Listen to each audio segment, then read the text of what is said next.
ஸ்ரீமடம் உலகின் ஒரே விஸ்வரூப விஷ்ணுமாயா சாத்தன் மடம் ஜோதிட உலகின் சூப்பர் ஸ்டார் பிரம்மஸ்ரீ ராம்ஜி சுவாமிகள் அழைக்கிறார். ஸ்ரீமடம் வாங்க, சந்தோஷமா போங்க. ரெட்ரோ ஆன்மீக நேயர்கள் வணக்கம். இந்த ஒரு இன்ட்ரெஸ்டிங்கான கான்வர்சேஷனை நம்ம கூட tarot card reader, spiritual healer Sara ma'am தான் இருக்காங்க. மேம் வணக்கம். வணக்கம். வணக்கம். வெல்கம் டு ரெட்ரோ ஆன்மீகம்.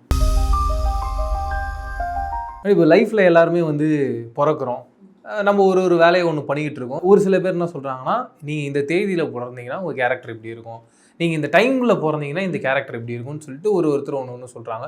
முக்கியமாக அதுலேயே ப்ளஸ் இதெல்லாம் இருக்கும், மைனஸ் இதெல்லாம் இருக்கும். 1ஆம் தேதி இப்படி இருப்பாங்க, 2ஆம் தேதி இப்படி இருப்பாங்க, இப்படி 31 நாளைக்கும் ஒருத்தர் ஒரு மாதிரி இருப்பாங்கன்றாங்க. இப்படி ஒருத்தருடைய வாழ்க்கையில் ஒரு நாளில் பிறக்கிறாங்க, அவங்க பிறக்கிறதுனால அவங்களுடைய கேரக்டர் உண்மையாகவே டிசைன் ஆகுதா, அதில் உண்மையாகவே பாசிட்டிவ் நெகட்டிவ்ஸ்லாம் தெரிஞ்சுக்கலாமா? நம்ம டாரோ கார்டு ரீடிங்லேயே அதை பார்க்கலாம். இப்போது 1ஆம் தேதியிலேருந்து 30ஆம் தேதி வரைக்கும் பிறந்தவங்களுக்கு ஒரு தேதிக்கான அவங்களோட கேரக்டர் என்ன, ப்ளஸ் அண்ட் மைனஸ் என்ன அப்படின்ற விஷயங்களை நம்ம டாரோ கார்டு ரீடிங்லேயே பார்க்கலாம். தாராளமாக இதில் பார்க்க முடியும். அந்த மாதிரி ஃப்யூச்சர் ஃபார்காஸ்ட்டுக்கான விஷயங்கள்லாம் நம்ம பார்க்க முடியும். ஒரு பிறப்பில் இருக்கக்கூடிய அந்த கேரக்டரை பற்றியும் நம்ம அனலைஸ் பண்ண முடியும். ஸோ அந்த மாதிரி நம்ம இந்த ஒரு கான்டென்ட்டை தாராளமாக எடுத்துகிட்டு போகலாம். கண்டிப்பாக இது ரொம்ப எல்லாருக்குமே யூஸ்ஃபுல்லாக இருக்கும். மேம், எனக்கு இப்போ ஒரு டவுட்டு. இந்த மாதிரி நீங்கள் இந்த டேட்டை வச்சு உங்கள் வீட்டில் இருக்கவங்கள யாராவது இப்படி தான் இருக்க போகிறாங்கன்ற மாதிரி நீங்கள் முன்கூட்டியே கணிச்சிருப்பீங்களே? என்னுடைய நம்பர் பார்த்தீங்கன்னா 5ல் வரும். ஸோ 5ன்றது ஐம்பூத தத்துவம் இருக்குது, யூனிவர்ஸோடைய கனெக்ஷனான ஒன்று, ஸோ சிவனுடைய கனெக்ஷனான ஒன்று. அதனால தான் நான் இந்த ஃபீல்டு இப்போ இங்கே இருக்கிறேன். ஆஸ்ட்ராலஜின்ற ஒரு ஃபீல்டு. ஆமாம், என்னோட டேட் ஆஃப் பர்த் எல்லாமே ஆட் பண்ணி ஒரு லைஃப் பாத் நம்பர் கிடைக்கும். அந்த 5 நான் சொல்கிறேன். இப்போ நம்ம பார்க்கக்கூடியது 1ஆம் தேதி பிறந்தவங்க, 2ஆம் தேதி பிறந்தவங்க அப்படி பார்க்க போகிறோம். அப்படின்னு பார்த்தீங்கன்னா என்னுடைய பர்த் 111. ஆஹா, சரிங்களா? ஸோ அப்படி அதுலேயே 111 வருது. ஸோ அப்போ அந்த 1ன்றது அந்த தலைமைத்துவம், அந்த மாதிரியான விஷயங்கள்லாம் சொல்லுவாங்க. ஆப்வியஸ்லி அது எனக்கு சின்னதுலேருந்தே இருக்கும். நம்ம எதாக இருந்தாலும் நம்ம ஃபஸ்ட்டில் இருக்கணும், நம்ம ஃபஸ்ட் ரேங்க் எடுக்கணும், இந்த மாதிரியான கேரக்டரிஸ்டிக்லாம் இருக்கும். முன்னிலை நின்று நம்ம ஒரு விஷயத்தை நடத்தணும், அப்படி நடத்துறது பெஸ்ட்டாக இருக்கணும், இந்த கேரக்டரிஸ்டிக்கும் அவங்களுக்கு வெளிப்படும். அப்போது இது நியூமராலஜி படி பார்த்தா இந்த தேதியில் பிறந்தவங்க இப்படி தான் இருப்பாங்கன்றது அது மாற்ற முடியாத ஒன்று. ஸோ அதை நம்ம டாரோ ரீடிங் மூலமா அதை பார்க்க முடியுமா அப்படின்னா தாராளமாக முடியும். இப்போ நம்ம அதை தான் செய்ய போகிறோம். ஆனால் அடுத்து 7ஆம் நம்பர், அந்த தேதியில் பிறந்தவங்களுடைய கேரக்டர் என்ன, ப்ளஸ் என்ன, மைனஸ் என்னன்றதை பார்க்கலாம். ஸோ 7ஆம் தேதி பிறந்தவங்களுடைய கேரக்டர் ப்ளஸ் மைனஸ் என்னன்றதை பார்க்கலாம். அப்படின்னு பார்க்கும்போது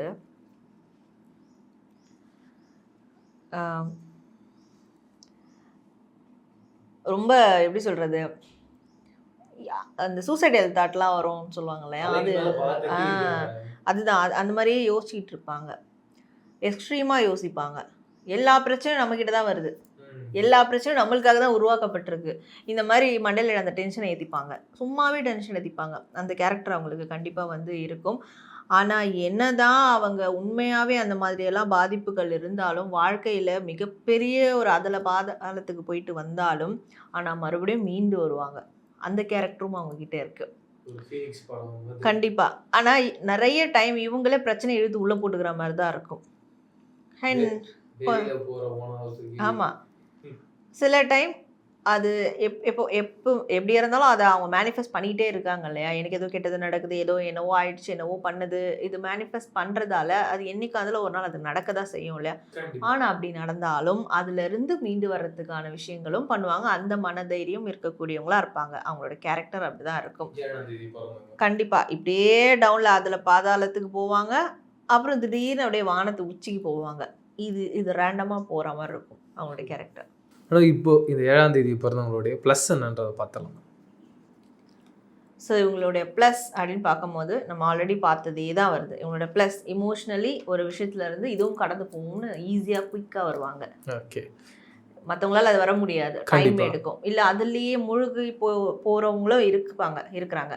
பட் இவங்களை பொறுத்த வரைக்கும் சரி, அடுத்து பார்த்துக்கலாம், நடந்துச்சு, இப்போ என்ன பண்ணலாம், அடுத்து பார்த்துக்கலாம், அடுத்து வாழ்க்கையை நோக்கி போகலாம், இந்த மாதிரி இதுவும் கடந்து போகும்ன்ற அந்த மைண்ட் செட், இமோஷ்னலாக உடனே மாறிடுவாங்க. ஸ்போர்ட்டிவான விஷயங்கள்லாம் இருக்கும் அவங்களோட மைண்டில், இமோஷன்ஸில். ஸோ அதுதான் அவங்களோட ப்ளஸ்ஸே.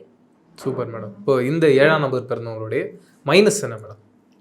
ஸோ இவங்களுடைய மைனஸ் அப்படின்னு பார்க்கும்போது இதுவும் அந்த கேரக்டரோட ரிலேட் ஆனது தான். குழப்பவாதி, குழப்பங்கள், ஆழ் மனசில் ஒரு விஷயத்தை போட்டு குழப்பிக்கிட்டே இருப்பாங்க. ஸோ அது சரியான பிம்பம் கிடைக்கிற வரைக்கும் அது குழப்பி அது உண்மையாக அந்த அளவுக்கு கெட்டதெல்லாம் இருக்காது, பட் இவங்க அது கெட்டதாக ஆயிடுமோ இவங்க உருவாக்கிடுவாங்க. ஸோ அந்த ஆழ்மன கோளாறுகள் தான் அவங்களுக்கு வந்து மைனஸே. யாரும் எதுவும் சொல்லியிருக்க மாட்டாங்க, ஆனால் இவங்க இதுக்காக தான் சொன்னாங்களா, இதனால தான் இந்த மாதிரி பேசுனாங்களா, இவங்களா ஒன்று கிரியேட் பண்ணி குழப்பிப்பாங்க. அது அவங்களுடைய மைனஸ். மேடம் வாழ்க்கையில் ஒன்றுமே இல்லைனாலும் இவங்களா எல்லா மசாலாவையும் போட்டு ஒன்று உருவாக்கி அது பெருசாக்கி அவங்களே அது சிக்கலில் மாட்டிப்பாங்க, அவங்களே அதுல இருந்து வெளியிலயும் வந்துருவாங்க. அதுதான் விஷயம்.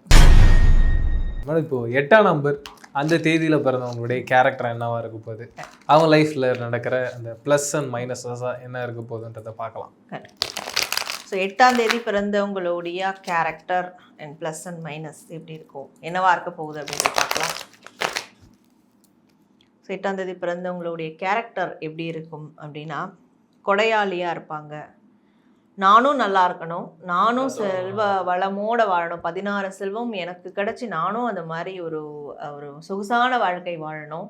அட் த சேம் டைம் அது என்னோடது மட்டும் இல்லாமல் அதை பகிரணும், மற்றவங்களுக்கும் அதை கொடுக்கணும். என்னோட வந்து இருந்துட்டு போங்க, சந்தோஷமாக இருங்க, அப்படியான ஒரு இதுவாக பூமாதேவி மாதிரி சொல்லலாம்.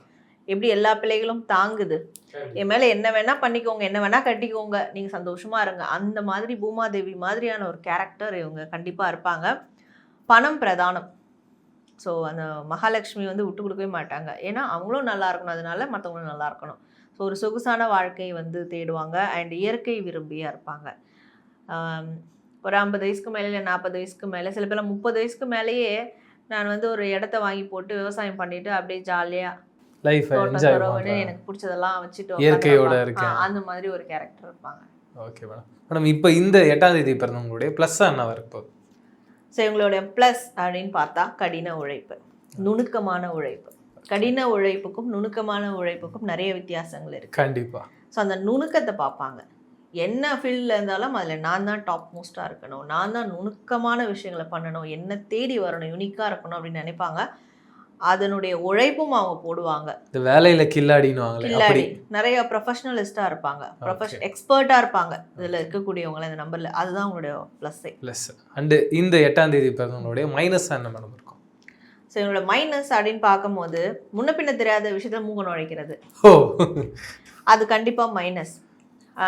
எக்ஸ்பீரியன்ஸ் இல்லாத விஷயத்துலலாம் போய் செய்யணும்னு நினைக்கிறது, முன் அனுபவம் இல்லாத ஒரு பிஸ்னஸ் தொடங்குறதா இருக்கட்டும், ஒரு இடத்துக்கு போகிறதா இருக்கட்டும், முன்ன பின்னே யாரும் தெரியாது, ஆனால் ஒரு குருட்டு தைரியத்தோடு போவாங்க. அது நிறைய டைம் அவங்களுக்கு வந்து மைனஸாக இருக்கும். ஸோ இப்படி எப்படின்னா, மரத்தில் உட்காந்துக்கிட்டு இந்த பக்கம் நம்ம வெட்டிக்கிற மாதிரி தான் ஒத்துட்டு விழுந்துருவாங்க. இதுதான் அவங்களோட மைனஸே.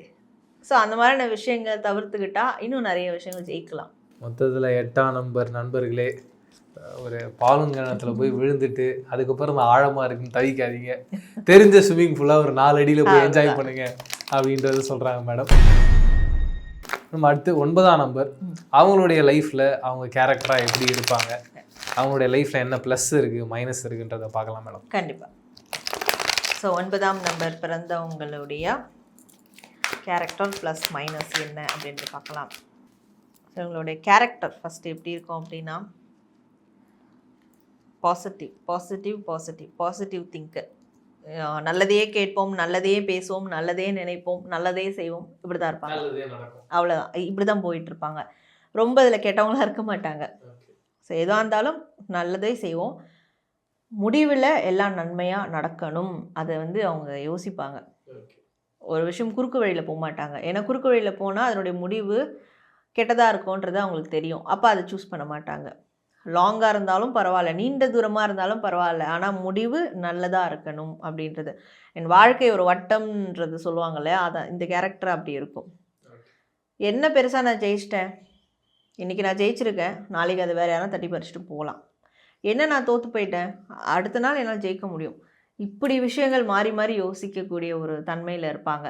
ஸோ எதையும் அப்போது பெருசாக எடுத்துக்க மாட்டாங்க, பெரிய இதுதான் ஃபிக்ஸ்டு அப்படின்னு எடுக்க மாட்டாங்க. இதுவும் மாறும் இல்லையா, அப்போ அதுக்கு ஏற்ற மாதிரி நம்ம இருக்கலாம், அப்படியான கேரக்டராக இருப்பாங்க. ஒரு பாத்திரத்தில் தண்ணி ஊற்றுறாமது எதுவாக இருந்தாலும் நான் மாறிடுறேன் அப்படின்ற மாதிரியான ஒரு ஆளாக இருப்பாங்க மேடம். இப்போது இந்த 9ஆம் தேதி பிறந்தவங்களுடைய ப்ளஸ் என்ன மேடம் இருக்க போகுது?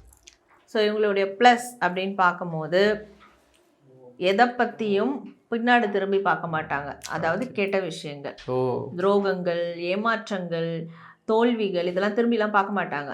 நடந்துருச்சா, ஓகே ரைட், அவ்வளோதான், அடுத்து நம்ம என்ன பண்ணலாம், மூவ் ஃபார்வர்ட் பண்ணுவாங்க. ஃப்யூச்சரை பற்றி தான் யோசிப்பாங்க தவிர்த்து பாஸ்ட்டை பற்றி யோசிக்க மாட்டாங்க. இன்கேஸ் யாராவது அதை பற்றி பேசினா கூட அந்த டைம் பேசிட்டு அவங்களுக்கே அட்வைஸ் பண்ணிட்டு வந்துடுவாங்க. சரி சரி விடுங்க, அதை பற்றிலாம் யோசிச்சுட்டு இருக்காதீங்க, அதை பார்த்துக்கலாம். அந்த மாதிரியான விஷயங்கள் தான் அந்த மைண்ட் செட் அவங்களுக்கு ப்ளஸ்ஸாக இருக்கும். Super madam. இப்போ 9ஆம் தேதி பிறந்தவங்களுடைய மைனஸ் என்ன மேடம் இருக்கும்? ஸோ இவங்களுடைய மைனஸ் அப்படின்னு பார்க்கும்போது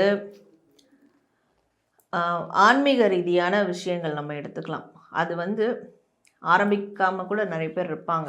ஆன்மீக ரீதியான விஷயங்கள், நான் நார்த்திகன் இல்லை, எனக்கு அந்த அளவுக்கு ஆன்மீகத்தில் இன்ட்ரெஸ்ட் இல்லை, ஆன்மீகம்ன்றது ஒரு ரிலீஜியஸ் பேஸ் பண்ணது அப்படின்றது அந்த தப்பான புரிதலில் கூட அதை பற்றி ஆரம்பிக்காமலே இருப்பாங்க. சில விஷயங்கள் தெரிஞ்சுக்காமல் இருக்கிறதெல்லாம். ஸோ அது ஆக்சுவலாக மைனஸ். ஏன்னா அதுவும் அவங்க லைஃபோட ஆட் ஆகும் போது, ஆன்மீகமும் ஆட் ஆகும் போது கண்டிப்பாக அவங்க லைஃப் இன்னும் வந்து பெருசாக வந்து பூம் ஆகும். ஸோ அதனால் அந்த ஆன்மீகத்தை பற்றியும் இல்லை, இதை பார்க்குறவங்க அப்படிலாம் இல்லை, நான் ஆன்மீகத்தில் தான் இருக்கேன், ஆன்மீகத்தில் தான் நான் நிறைய இருக்கேன், நான் நிறைய சாமி கும்பிடுவேன், நிறைய கோயில் போவேன், ஆன்மீகத்தில் தான் இருக்கேன், தப்பான புரிதல். ஆன்மீகம்னா என்ன, உண்மையான ஆன்மீகம் அதுக்குள்ளே இவங்க வரணும். அதுவும் அவங்களுக்கு ஒரு மைனஸாக இருக்கும் அப்போ தப்பான ஆன்மீகத்தை ஃபாலோ பண்ணுறது. ஓகே, இப்போ மொத்தத்தில் இந்த ஆன்மீகத்தில் இருக்காங்களோ இல்லையோ கரெக்டாக என்னன்றதை புரிஞ்சு அவங்க பண்ணாங்கன்னா லைஃப்பில் ஜெயிச்சிடலான்றத சொல்கிறீங்க. அவங்க லைஃப்பில் அவங்க கேரக்டர் எப்படி இருக்க போகுதுன்றதை சொல்லிட்டீங்க. அண்ட் அவங்க லைஃப்பில் என்ன ப்ளஸ்ஸாக இருக்கும், மைனஸாக இருக்கும், என்னென்னலாம் மாற்றினா அவங்க லைஃப் மாறுன்றதெல்லாம் சொல்லிட்டீங்க. இதெல்லாம் கேட்டு கண்டிப்பாக நம்ம வியூவர்ஸும் ரொம்ப சந்தோஷப்பட்டிருப்பாங்க. நிறைய பேர் அவங்களுடைய லைஃப்பில் கனெக்ட் பண்ணியிருப்பாங்கன்னு நினைக்கிறேன். ஆமாம் மேடம், இந்த வாழ்க்கையில் இந்த சீன் என் லைஃப்பில் நடந்தது, இப்போ ஏற்பட்ட சுச்சுவேஷனாக நான் அப்படி தான் நடந்துக்கிட்டேன் அப்படின்றதெல்லாம் உங்களுக்கு ஞாபகம் வந்திருக்குன்னு நினைக்கிறேன். கண்டிப்பாக அப்படி உங்களுக்கு ஞாபகம் வந்ததுன்னா கமெண்ட் செக்ஷன்லையும் மேடம் கூட ஷேர் பண்ணுங்க. அவங்களுக்கும் ஒரு இன்ட்ரெஸ்டிங்கான ஒரு விஷயம் கண்டிப்பாக அவங்க ஷேர் பண்ணும் போது நம்மளுக்கே தெரியும். இன்னும் இந்த மாதிரி வேற ஏதாவது கண்டென்ட் அவங்களுக்கு டிஃப்ரெண்ட்டாக ஏதாவது யோசிக்கிற மாதிரி வேணும்னா கூட நம்ம பண்ணலாம். அது கமெண்ட்ல அவங்க இன்ட்ராக்ட் பண்ணணும். கண்டிப்பாக மேடம். வேற ஒரு இன்ட்ரெஸ்டிங்கான ஒரு டாபிக்ல வந்து சந்திக்கிறேன் மேடம். அது வரைக்கும் நன்றி, வணக்கம். நன்றி.